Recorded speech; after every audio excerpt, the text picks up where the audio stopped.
The year was 3000, a time when humanity had achieved what many thought impossible. For 3000 years, Earth had existed in an era of peace, freed from wars, conflict, or external threats.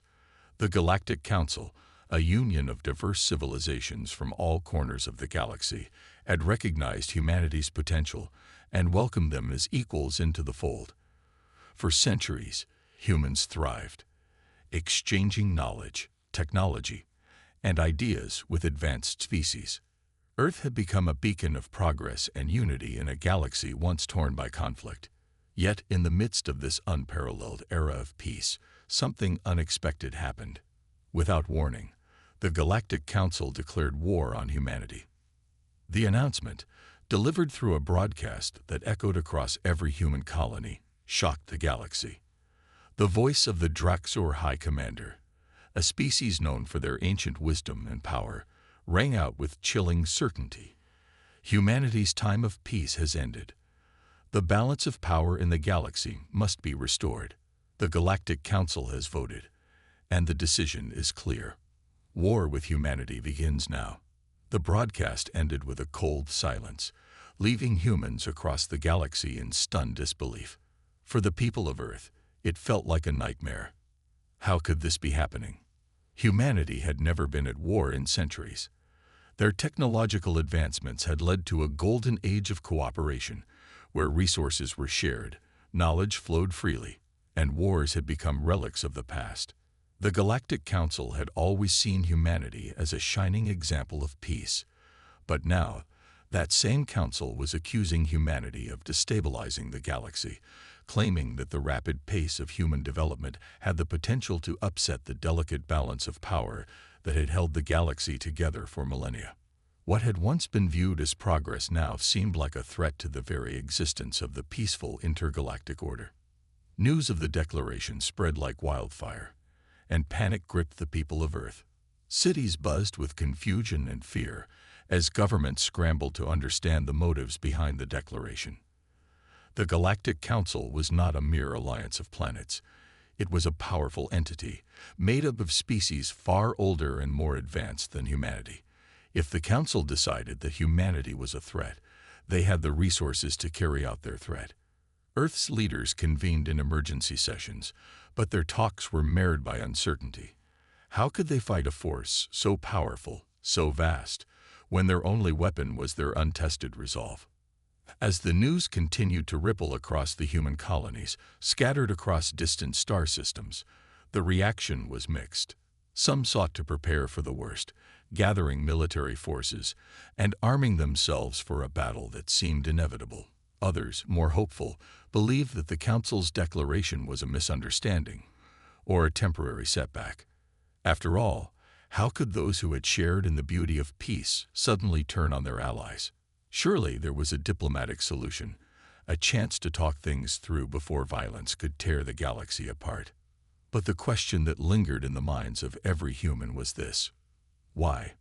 Why now, after 3000 years of peace? What had changed? There was no clear answer, and that uncertainty only deepened the fear.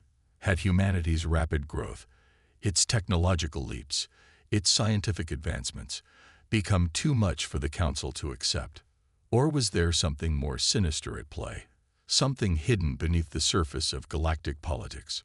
Rumors began to spread that the Council's true motive might be linked to an ancient prophecy, one that spoke of a species rising to challenge the status quo and threatening to bring down the long-standing order of the galaxy. The first signs of war came quickly. Military ships, once thought to be idle in deep space, began to move. The first skirmishes occurred at the edge of human space, with ships from various Council member species engaging in brief but intense battles with human forces. These clashes were small but violent, and they served as a grim reminder that the peace humanity had enjoyed for so long was now shattered. The Council's forces were not just numerous. They were experienced, battle-hardened, and equipped with technology far beyond what humanity had developed. The disparity in military strength was staggering, and many feared that the war would be over before it even truly began. Humanity was left in a state of shock, but not despair. Despite the overwhelming odds, Earth's leaders refused to surrender. They refused to give in to fear or hopelessness. After all, this was humanity's defining trait: resilience. The human spirit had always found a way to overcome, to adapt, to survive. And so, despite the odds, despite the overwhelming forces aligned against them, humans began to rally. They would not be defeated so easily. Earth's military, once built for peacekeeping missions and scientific exploration, was now thrust into the role of defending humanity from an enemy they had never expected to face. In the midst of this chaos, a secret meeting was held between Earth's top scientists, military leaders, and diplomats. They gathered in the deepest, most secure chambers of the United Earth Government's headquarters. Their mission was clear: figure out how to defend humanity in the face of this unprecedented threat. But as they sat in that room, staring at maps of the galaxy and the flashing reports of the Council's movements, one question echoed in their minds. What would they do when diplomacy failed? What would they do when talking no longer mattered, when the Galactic Council's decision to go to war was final? The answer, though unspoken, was clear. Humanity would fight. But what kind of fight could they offer? They were far from the most powerful species in the galaxy, and their technology, though impressive, was no match for the ancient weapons and fleets of the Galactic Council. Yet, as they sat together, brainstorming, one thing became clear: humanity's greatest weapon had never been their technology or their military might. It had always been their ability to think differently, to find creative solutions, and to adapt in the face of adversity. This, they believed, was their greatest strength, and it would be enough to survive the coming storm. As the first waves of battle began to unfold in the outer reaches of human space, the people of Earth held their breath. They watched the skies, not with the hope of victory, but with the fierce determination to prove that humanity, despite all odds, would not go quietly into the night. Something had shifted in the hearts of humans across the galaxy. They were no longer just a species living in peace. They were warriors, defenders of their world, and they would fight not just for survival, but for the future of their place in the galaxy. The story of humanity's fight had only just begun, and as they stood on the brink of war, they knew one thing for certain: they would not back down. Whatever the Galactic Council had planned, humanity would face it head-on, with courage and ingenuity, ready to prove that the era of peace was not over. Not yet.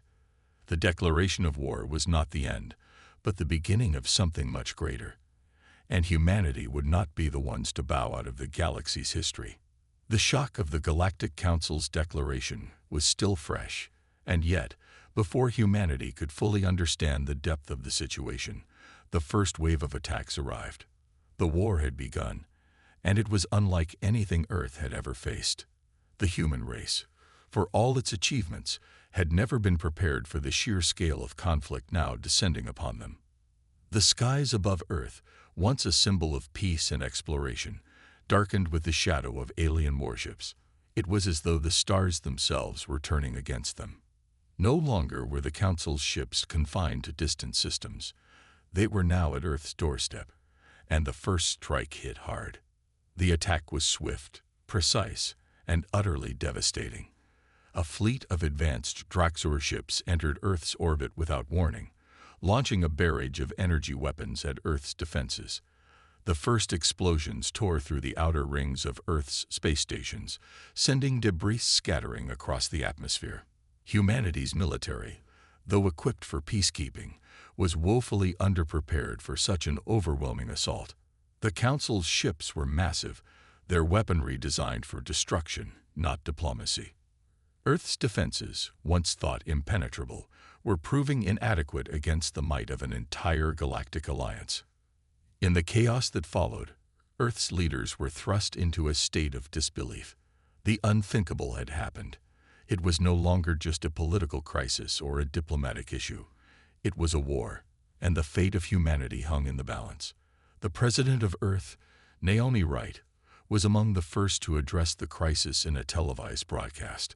"This is not just an attack on our military," she said, her voice firm. This is an attack on our way of life. But we will not surrender. We will fight.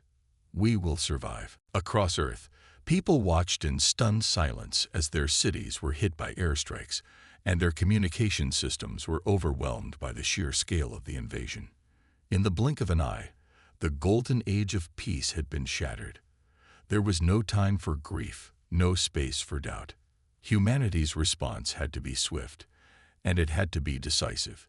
Leaders from every corner of the planet gathered in emergency meetings, strategizing ways to defend their homes and the people they swore to protect. Yet, despite the initial horror, Earth's greatest asset began to reveal itself, its people. In the face of overwhelming odds, humanity's resolve hardened. Their military, though untested in full-scale warfare, was not without skill. Commanders who had spent their lives preparing for peace were now learning how to engage in a war for survival. They adapted quickly, setting up defenses around Earth's most critical locations and activating their fleet of warships, which had been kept on standby for emergencies. But the technology they had relied on for exploration and diplomacy was now being repurposed for battle. Humanity's warships, once tools of peace, were transformed into makeshift war machines. Weapons were hastily upgraded, and soldiers who had never seen a battle before were thrown into the fray. Despite these efforts, the battle quickly revealed a grim reality. Humanity was outclassed. The Drak'zor fleet, with its advanced weapons and armor, tore through Earth's defenses like a hot knife through butter.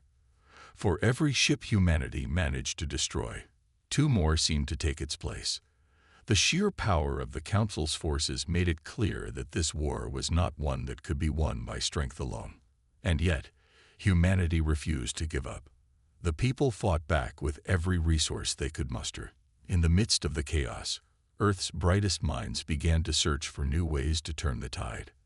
Dr. Evelyn Bray, one of Earth's leading scientists, was among the first to suggest something drastic. She theorized that humanity's greatest advantage wasn't their military technology, but their creativity.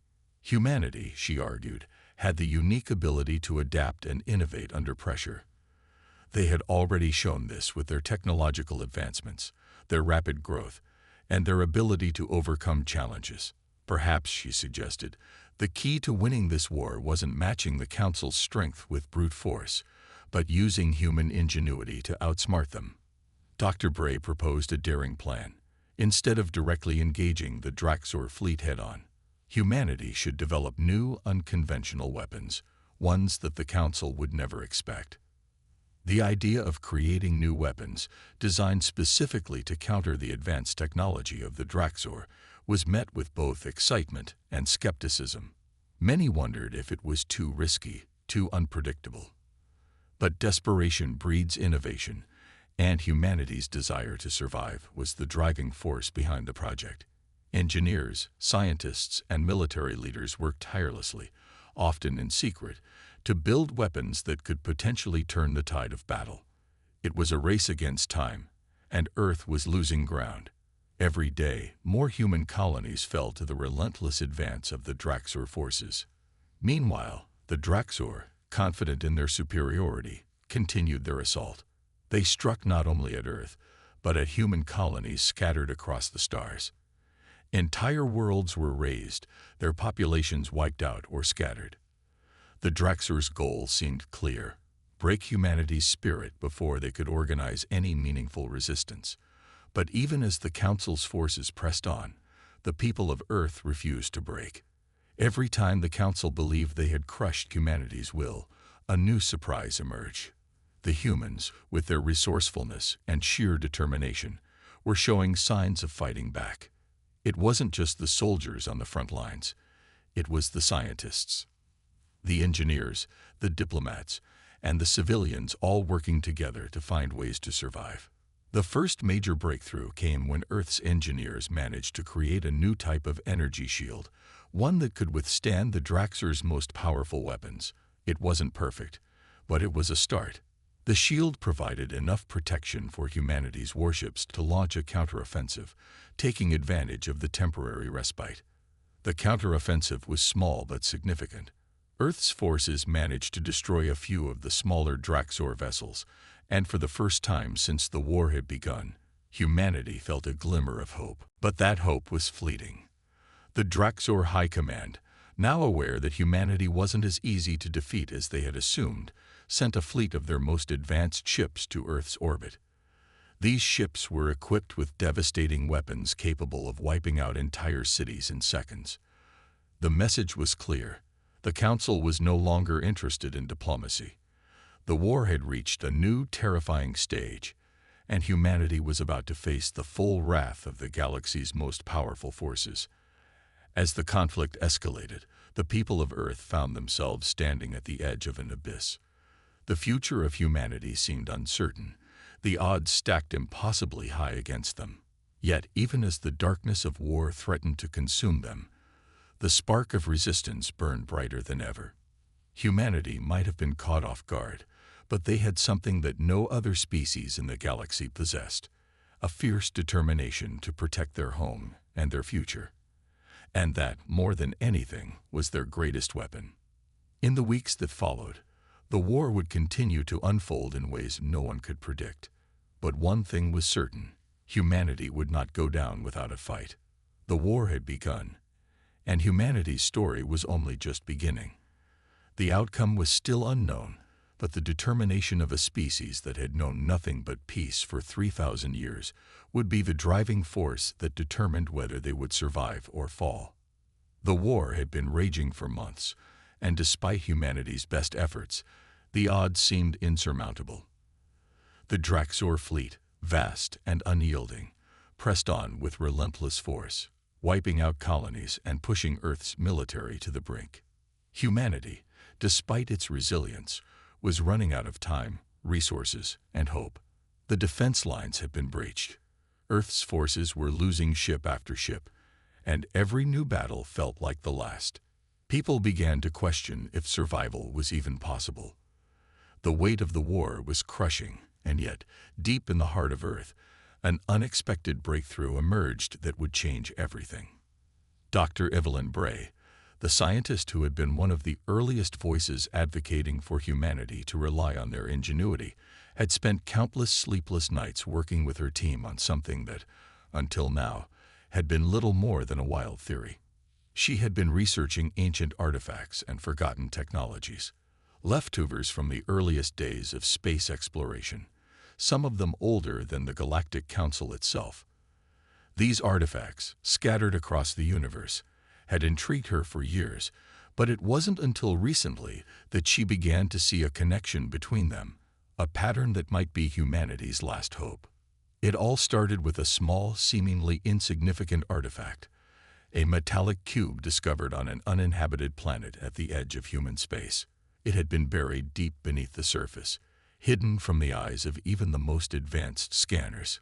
When it was first found, it was believed to be an ancient piece of technology, perhaps from an extinct species. But as Dr. Bray and her team began to study it, they realized that it was far more than that. It wasn't just a piece of technology. It was a key to something much larger, something that could turn the tide of the war.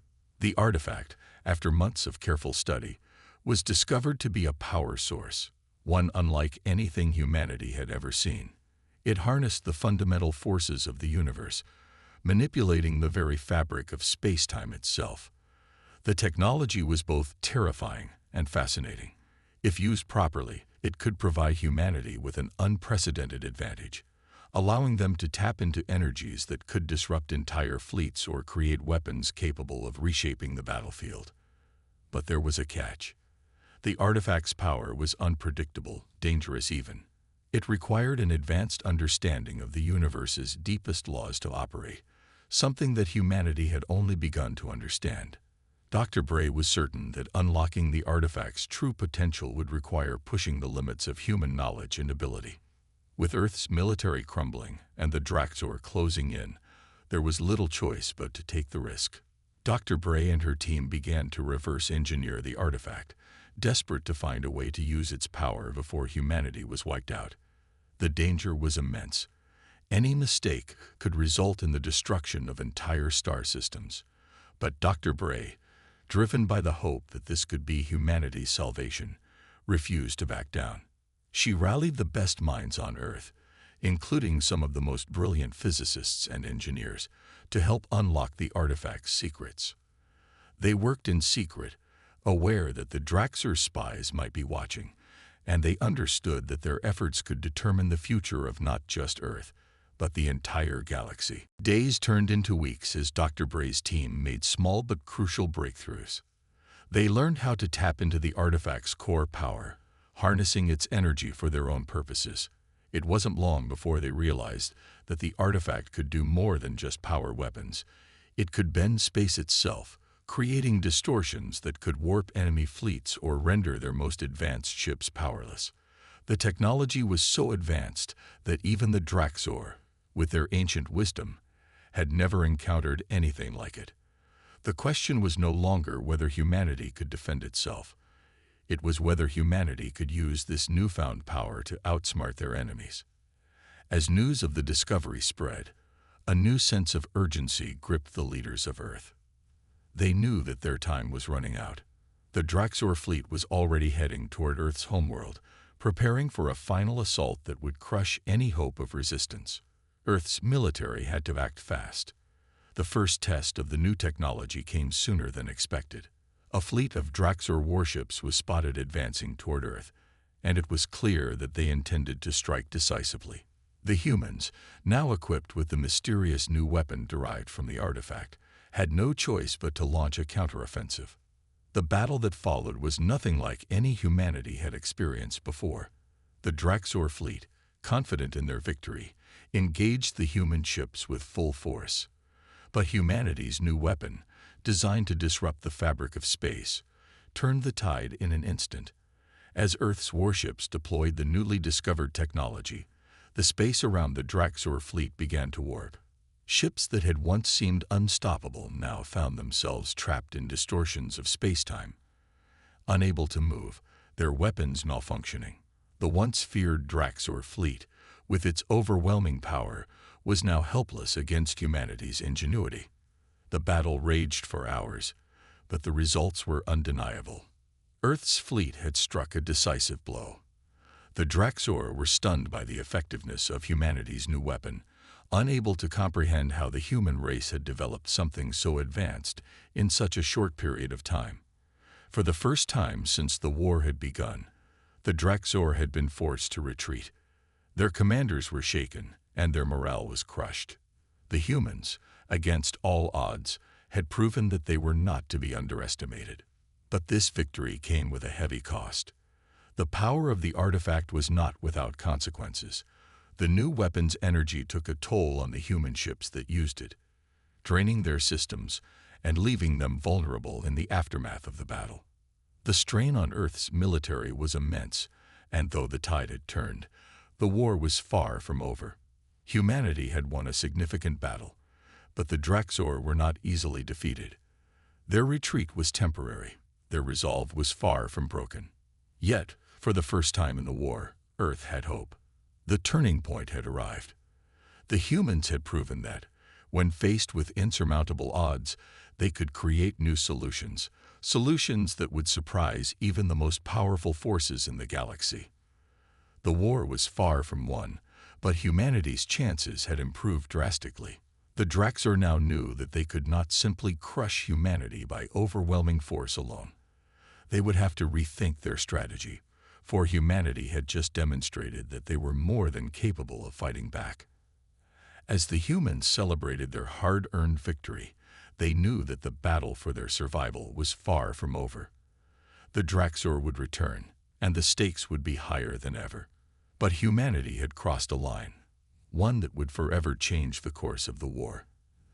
They had discovered the key to their future, and with it, they had taken the first step toward defeating the greatest threat they had ever known.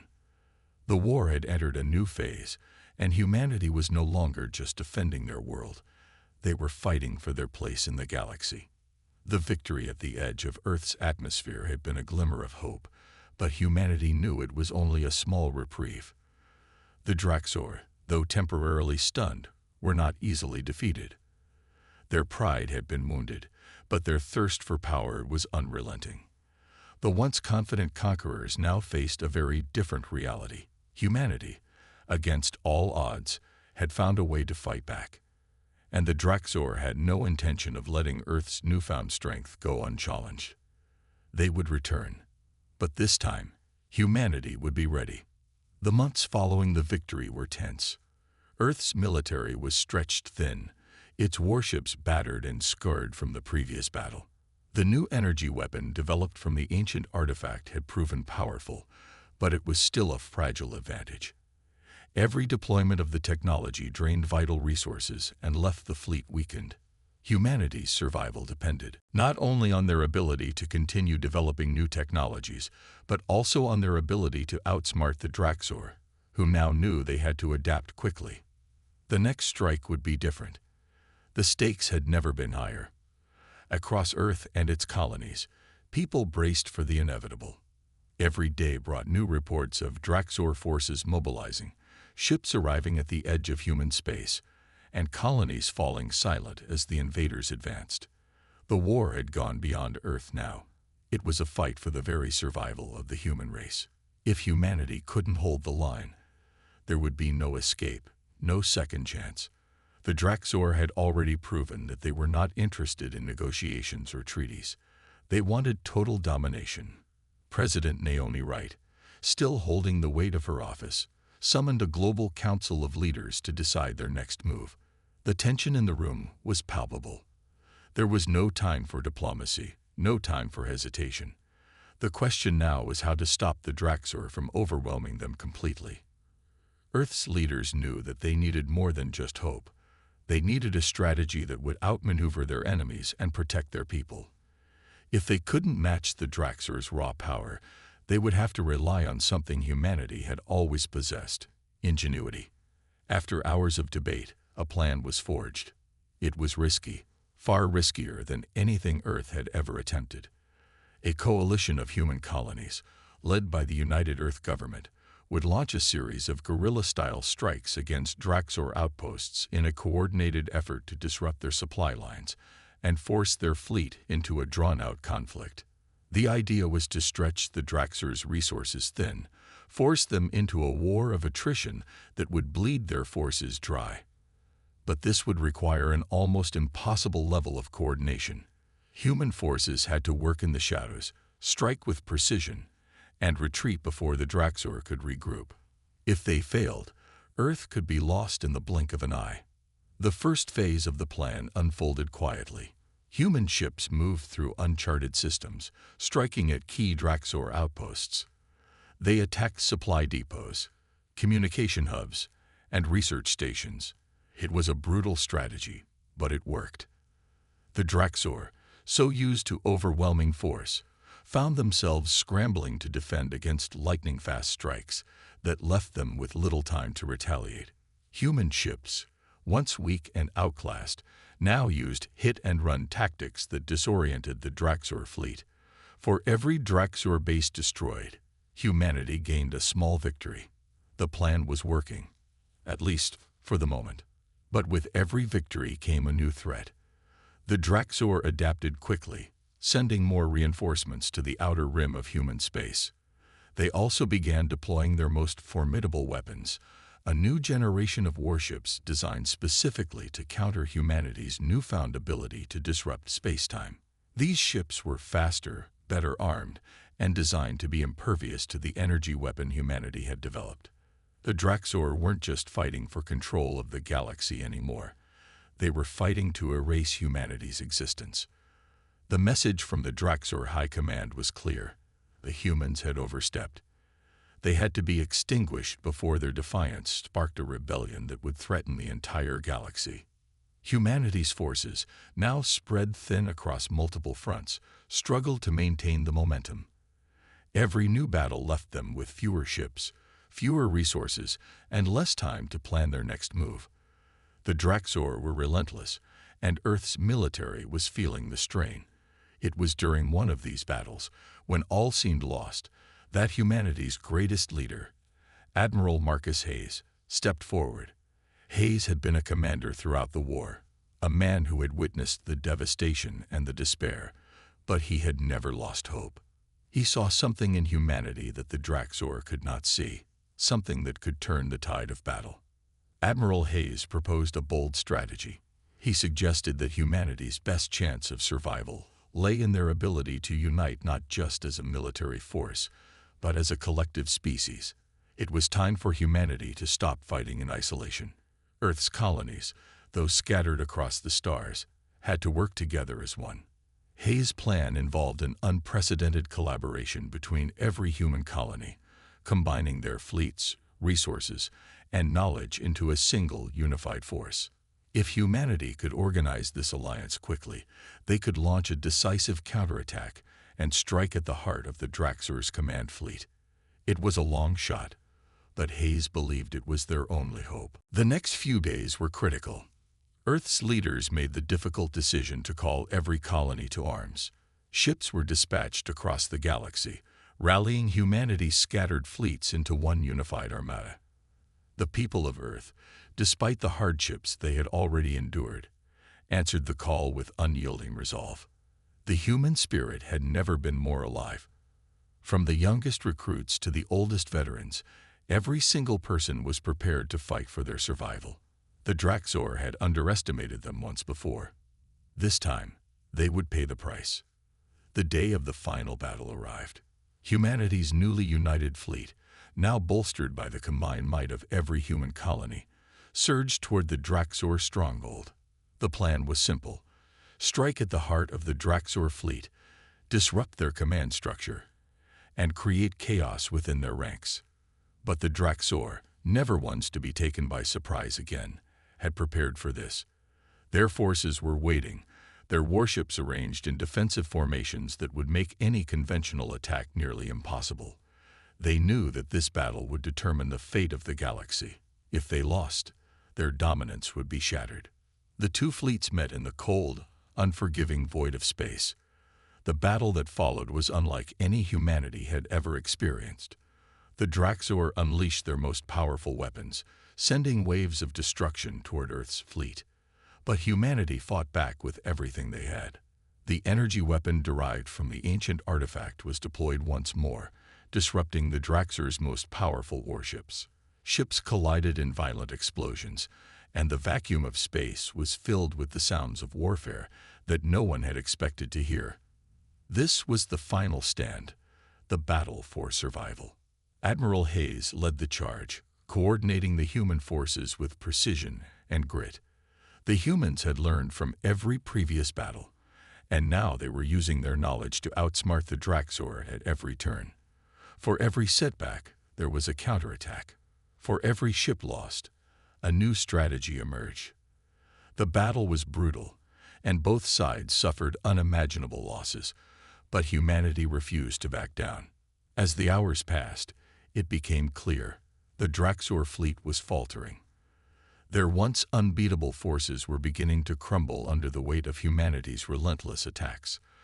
The final blow came when the human fleet, with one last coordinated strike, destroyed the Drak'zor flagship.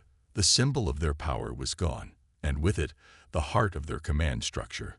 The Drak'zor, stunned and demoralized, began to retreat. The battle for survival was over, but humanity had paid a terrible price. The war was not yet won, but humanity had achieved the impossible. Against all odds, they had held their ground. The galaxy would never be the same again, and Earth's place in it would be forever altered. The battle had been won, but the war was far from over. Humanity had proven that no matter how impossible the odds, no matter how powerful the enemy, they would fight for their survival until the very end. The battle had been won, but the cost had been staggering. The aftermath of the final confrontation with the Drak'zor left the galaxy in ruins, the fabric of space itself scarred by the sheer magnitude of destruction. Yet, amidst the devastation, a new hope began to grow. Humanity had proven that it could rise from the ashes, adapt to the unimaginable, and defy even the most overpowering forces. But with victory came a new challenge. What came next? Earth, its colonies, and the people who had fought so hard to survive now found themselves at a crossroads. The war with the Drak'zor had forced them to evolve. But what would this new chapter look like? How would humanity navigate this fragile peace, and what kind of future would they build in a galaxy forever changed by the fires of war? The first days of peace were a mixture of relief and uncertainty. Earth had won, but the Drak'zor were not entirely gone. Their fleet had been shattered, their leadership broken, but there were still pockets of resistance scattered across the galaxy. Some of their warlords had managed to escape the destruction, taking refuge in uncharted systems. It would take time to fully secure humanity's future, and Earth's leaders knew they could not relax. The human spirit, however, had already begun to heal. The alliance between Earth and its colonies had strengthened, forging bonds that went beyond military necessity. People who had once been rivals now stood together, united by the shared experience of survival. The battle for Earth had ended, but the fight for the future had only just begun. Admiral Marcus Hayes, the leader who had guided humanity through its darkest hours, found himself standing before the United Earth Council, facing the most important challenge of his life. With the Drak'zor forces in retreat, the time had come to decide how to rebuild and ensure that the galaxy would never again see such devastation. His voice was steady but filled with the weight of all that had transpired. He spoke not of war, but of a new era. The Drak'zor are defeated, but they were only a symptom of a larger problem, he began. For centuries, humanity has been a scattered species, isolated from the rest of the galaxy. We have fought alone, and we have fought to survive. But now we must choose to build, to thrive, to form a new future, not just for us, but for all who would stand with us.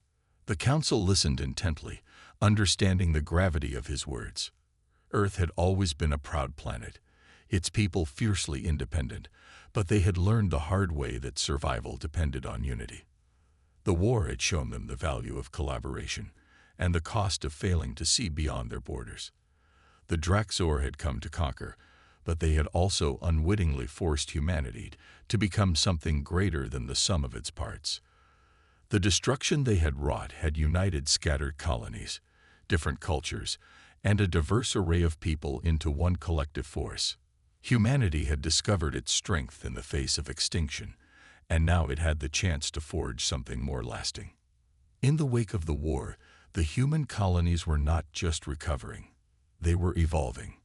New technologies, born from the discoveries made during the conflict, were reshaping how people lived. The energy weapon derived from the ancient artifact had not only proven to be a tool of war, but also a beacon of possibility. Scientists across the colonies worked together to develop new energy sources that could power entire planets, revolutionizing travel, communication, and commerce. What had been a weapon of destruction was now a tool of creation. The knowledge humanity had gained during the war became a foundation on which they could build a brighter future. However, the road to peace would not be without its hurdles. The remnants of the Drak'zor were not easily crushed. Small factions of their warlords continued to wage guerrilla warfare, striking at humanity's weak points in an attempt to destabilize the fragile peace. But humanity had changed. They were no longer the same species that had faced the Drak'zor in those early desperate days. They had become more resilient, more determined. Earth's military forces, bolstered by the alliances forged during the war, had become a formidable force in their own right.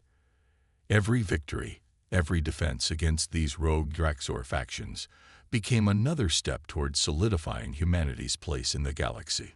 The new era wasn't just about rebuilding. It was about forging a new identity for humanity. No longer did Earth stand alone. The United Fleet, composed of humans from all corners of the galaxy, became the backbone of a new organization, the Coalition of Free Systems. This was not a military alliance, but a coalition of worlds committed to peace, prosperity, and mutual defense. The coalition's goal was simple but audacious: to create a galaxy where every species, every planet, could thrive without fear of conquest. It was an idealistic dream, one that could have been shattered by greed, by power, or by the remnants of old enemies. But it was also the hope that drove humanity to survive. And now it was the hope that drove them to lead. The Galactic Council, which had once been humanity's greatest adversary, now stood before them as a fractured entity, weakened by the Drak'zor's war machine and their own inability to stop humanity's rise. Yet even the Galactic Council could not ignore the power and unity humanity now possessed. There were some within the Council who saw the rise of the human-led coalition as a threat, but there were others who recognized it as an opportunity. As humanity's influence spread, the old order began to shift. Earth, once on the edge of the galaxy, was now at the center of a new political and social revolution. The rest of the galaxy could not help but take notice. Diplomacy, long seen as a powerless tool against the force of the Drak'zor, began to take on new importance. Earth's diplomats worked tirelessly to engage with other species, to forge agreements, and to ensure that the mistakes of the past would not be repeated. The alliances forged in the fires of war became the foundation for a new peace, and slowly the galaxy began to change. In the midst of this transformation, one question lingered in the hearts of humanity. Would they be able to maintain this new peace? Would the unity they had forged under the pressure of war survive when the urgency of survival faded? Admiral Hayes, who had been their leader through the worst of it, knew that the challenge had only just begun. It was one thing to survive a war. It was another to build a lasting peace. But Hayes was confident in one thing. Humanity had already proven something the galaxy had never expected. They had fought for their survival, not just as individuals, but as a collective force. They had united under the most extreme of circumstances, and they had overcome the impossible.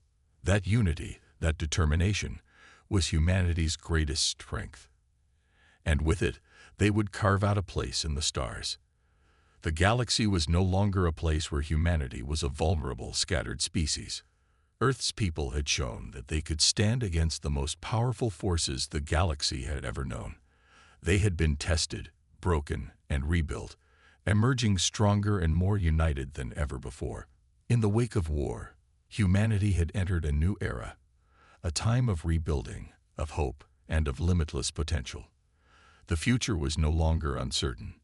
It was in their hands.